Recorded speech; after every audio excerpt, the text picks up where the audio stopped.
Good morning, Hank. It's Saturday. So I've been getting a lot of comments recently pertaining to the famous book that I totally wrote, Looking for Alaska. And a lot of you have been asking me to do my analysis on Miles Halter. Now, usually I'd be saying go read the dang book yourself, but today I feel like being a giver. So here it is, the all-encompassing, definitive analysis of the Florida boy himself, Miles Halter. Now, what these 8 parts mean is what I'm about to read off my phone. Part 1, a character is in a zone of comfort. Part 2, but they want something. Part 3, they enter an unfamiliar situation. Part 4, adapt to it.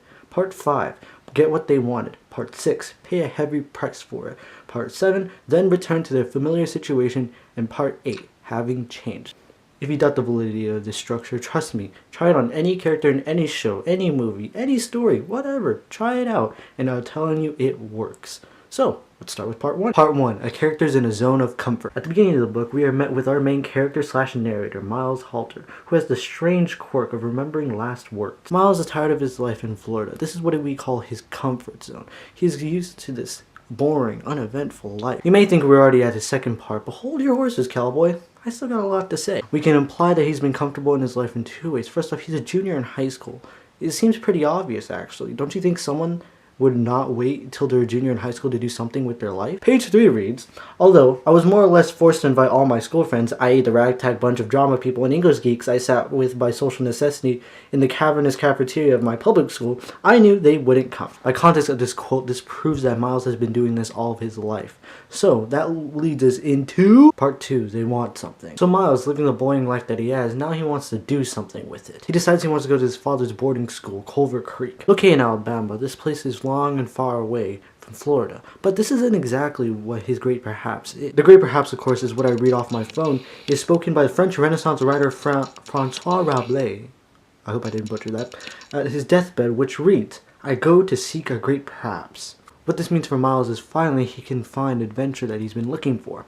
As I have written down in my notes, Miles says on page 5, that's why I'm going, so I don't have to wait until I die to start seeking a great perhaps. So now Miles is off to Culver Creek where he is finally faced with Part 3, they want to enter an unfamiliar situation. Once at Culver Creek, he's instantly overwhelmed with new rules and people. First of the two is his new roommates in French, which I read off my phone is Chip the Colonel Martin, Alaska Young, Takumi Hikihoto, and Laura Borskaya. With these new friends, he's forced to live under new rules set by both the students and Mr. Starnes, aka the Eagle. The rules set by the Eagle are as follows. Number 1, no smoking. Number 2, no drinking. And number 3, no intimate touching of any kind. Restricted by these rules sound, they are pretty hard to follow if you're no one on this campus. If you're a student at Culver Creek, you follow by these 2 rules. Number 1, don't rat each other out. And number 2, stay away from the Swan. Like, seriously, just don't go near it. With all these new rules, Miles is now implemented into an ongoing war. The weekday warriors are the rich kids of the school. Pretty much since they have so much money and they live close by, they go home what their name suggests, the weekends. On the other hand, you have the scholarship kids, the super smart ones, the ones that have a full ride through the school. And they're most likely not from here, so they stay at the school. That leaves Miles a huge contradiction in all this because he's a rich kid, but he doesn't go home after school. But then he's not smart, but he stays at the school. Pretty weird. Regardless of these circumstances, he's considered a scholarship kid because of his relations with his roommate, the Colonel. This is confirmed through his initiation prank, which can be found on pages 25 to 28, where they take Miles from his room, duct tape his feet, tie him up, and throw him into the fake beach place. That's what the book calls it. I'm pretty sure it's just a lake, though. Now, to the weekday warriors, this prank seems pretty harmless, besides the fact that he could have drowned. What this scene does is actually solidify the relationship between Miles and the Colonel. On page 28, it reads, they will regret messing with one of my friends. Upon seeing Alaska for the first time, he is absolutely shell-shocked. As read on page 15, I stared, stunned, partly by the force of the voice emanating from the petite but god-curvy girl, and partly by the gigantic stack of books that lined her walls. As Miles past suggests, he pretty much was a loner and didn't really care much for girls. Now, in Culver Creek, he's fallen in love with a smart and also pretty crazy girl. So madly in love, in fact, that the very next chapter, he could not stop asking Colonel questions about her, so much to the point where Colonel pretty much has to tell him to shut up. So now, with this new situation established, we can go into Part 4. Adapt to it. So it comes to no surprise, Miles pretty much breaks all these rules. He starts smoking, he starts drinking, and he eventually makes out with a girl. Oddly enough, he breaks all these rules because of Alaska. Smoking. He buys his first cigarettes from Alaska, And when he's smoking with the Colonel and Alaska, Colonel eventually leaves to find his girlfriend Sarah, and it just leaves him and Alaska alone at night by the lake to smoke that cigarette away. The scene of events, of course, can be found on pages 6 through 21. Next is his first drink, which he takes with Alaska through her hidden stash of Strawberry Hill, which can be found on pages 80 through 82. The last part I'll get to in a moment because it kind of pertains to the next part. So, what this all means is that Alaska really meant a lot to Miles. Not only he was madly in love with Alaska, but she was the reason why he reached his great perhaps, so to speak. Other forms of adaptation come from hiding things from the eagle, whether it's smoking in a steamy shower or burying your alcohol by the lake. He even learns how business is taken care of through the 2-part but actually 3-part revenge prank. The summary of this prank is they lure out the eagle, put dye in the weekday warrior's hair, send home report cards. Oh no. While through all of that, there's this hilarious encounter between Miles and the Swan. Just wanted to point that out, by the way. Now Miles adapted to Clover Creek like Bear Grylls in the Wild. We get to part 5, get what they wanted. Now referencing to the whole breaking the rules thing, Miles finally makes out with the girl. Now before you try to school me on the book, let me try to clarify something. Yes, Laura was the first person Miles did have intimate touching with. But if you read the book instead of trying to watch this video to learn everything about the book, you would have known that the whole scene was awkward. Like, very awkward. This whole scene can be summarized by this quote on page 122. It was a nice slobbering. Need I say more? So in reality, his first intimate experience comes with Alaska Young. And if you still don't accept my argument, the only reason he made out with Laura in the first place is because Alaska purposely put them together. Like an arranged marriage. So we did it, right? Miles reached his great perhaps. He can finally live eternal happiness, sunshines, and rainbows. I mean, it's not like something conveniently horrible could happen right now. Right? Right? Just a disclaimer, these next 3 parts are very, very long and have a lot of information. So if you didn't read the book, you might be lost. If you did, well, continue watching. Get a snack maybe, I don't know. It's gonna get intense. Part 6, they pay a heavy price for it. Yay, so big surprise, Alaska's dead. Who knew? I would love to talk about the night that happened, but we have so much to go through, so we need to look at the big picture of it all. With the death of Alaska, we enter the saddest but the most fun part of the book. I don't know if you can tell by this point, but I really love analyzing stuff. The events following, however, can be summed up in one word. Depressing. Now it comes to no surprise, Miles suffers from the 5 stages of grief, which would be very easy to analyze, but instead of copying off the chart that I did in class, we're going to take a new approach to this. Alright, well where can we start, you may ask?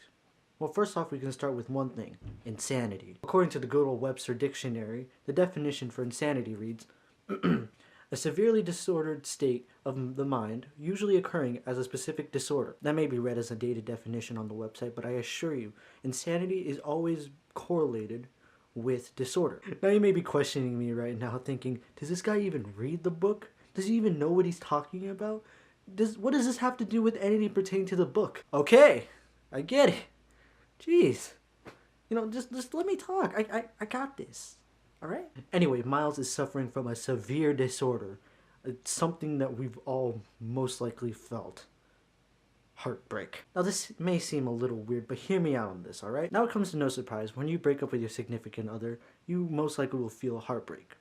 Most of the time. Adding the fact that Alaska left him through dying, this pretty much plagues the character for the rest of the story. This is especially evident in one of the most important parts of the books where they look for Alaska. Not only that, we see a separation with the friends during this investigation. So to go over what happened, Miles and the Colonel seek out to find the true reason Alaska died. All the while, Miles pretty much disconnects all contact from Laura, and no one knows where Takumi goes, pretty much. Between Miles and Colonel, they go absolutely deep into this investigation. So deep, in fact, they actually go check every avenue they can. The cop driving the car she hit, calling Jake, even stealing a breathalyzer from the Eagle. Like, these guys go really far into this. And that's not even scratching the surface. When I mean every avenue, I mean every avenue. They go on to blame themselves. Like, here's the list of what they start to blame themselves for. Miles for letting her go. Colonel letting his guard down. And Takumi, which is revealed later into the book, that he was the last one to talk to her before she drove off, and did nothing about it. They all feel this suffering that was onput by Alaska's death was their fault. They could have done something, but none of them did anything. To bring the focus back onto Miles, he feels that he has been hit the most. Keyword he feels. Being the last one to touch Alaska, he feels entitled in this situation. Not that he's mourning or doesn't care about Alaska's death, but he feels that he is the only one that matters in this whole thing. Pretty much, he's asking all the wrong questions and trying to get no answers to really help the situation. This actually starts a huge debate between the friends, which leads us to part 7. They return to a familiar situation. I wanted to add the conflict between the group on this part because the other part was getting pretty intense already with the Alaska situation. So Miles' self-centeredness actually starts to get pointed out by Chip himself. The Colonel. The Colonel eventually calls Miles out on his actions, saying on page 171, "You don't even care for her. All that matters is you and your precious effing fantasy that you and Alaska had this goddamn secret love affair, and she was going to leave Jake for you, and you'd live happily ever after." Oh my. While Miles was given a reality check, Takumi was pretty much not informed of anything, and like said before, Laura was not told anything for a month as well. Through all this, however, they actually reunite and show how strong their bonds are. Miles and the Colonel were trying to test how drunk Alaska was and see if she could have swerved the car. After getting caught by the Eagle because they were past lights out, Miles lit a cigarette and covers for the Colonel. After deterring the Eagle away, Miles gets congratulated by the Colonel, and he replies back on page 181, "I learned from the best." Wow, such great friends. Now between Miles and Takumi, you can find on page 185 where the Colonel is imitating the Eagle entering their room. Now as they were caught smoking, they both immediately go into the bathroom, turn on the shower, and huddle in the shower. They were both willing to go in and cover for each other, and even when one got caught, they would go down with the other as well. Now with Miles and Laura, he goes back and to actually apologize to Laura. At first, Laura starts to ignore him, but then on the next day, which can be found on page 192, Laura says, "I forgive you." Yeah, I can't do a good Romanian accent. With the gang back together, they decided to go full circle and really reunite themselves. Essentially returning to their roots, they decide to do the final prank, a tribute to Alaska Young. I'm going to read this on my phone, but pretty much this spans between pages 201 to 210, where they hijack a school speaker day with a stripper named Stan / Max with 2 X's playing as Dr. William Morse, talking about, on page 199, subverting the patriarchal paradigm. If that isn't a good prank, I mean, I don't know what is. So they successfully pull off this prank to no surprise, and they get away with it until the Eagle catches them immediately. However, in a shocking turn of events, Eagle actually congratulates them. The Eagle is amused with the joke, and he pretty much sees it as a perfect fit for a tribute to Alaska. With this final prank, it's safe to say Clover Creek's mood has returned to normality. With everyone back in full spirits, this leads us to part 8, having changed. After it all, we're back to Miles. He's been to the moon and back. What's next for him? Well, actually, he's inspired with a new outlook on life that was given to him through a letter from Takumi. Incited by the letter written by Takumi, Miles says what I believe is the most important quote in the whole book. Said on page 218, it reads, "He, Takumi, was gone. I did not have time to tell him what I just realized, that I forgave him, and that she forgave us," Alaska of course, "and that we had to forgive to survive in the labyrinth." Through this, Miles gets it now. Forgiveness is the answer to survive. That's how you make it through this world. You forgive everyone. But why? Miles' character is finally understanding a concept that I referenced to earlier in this video.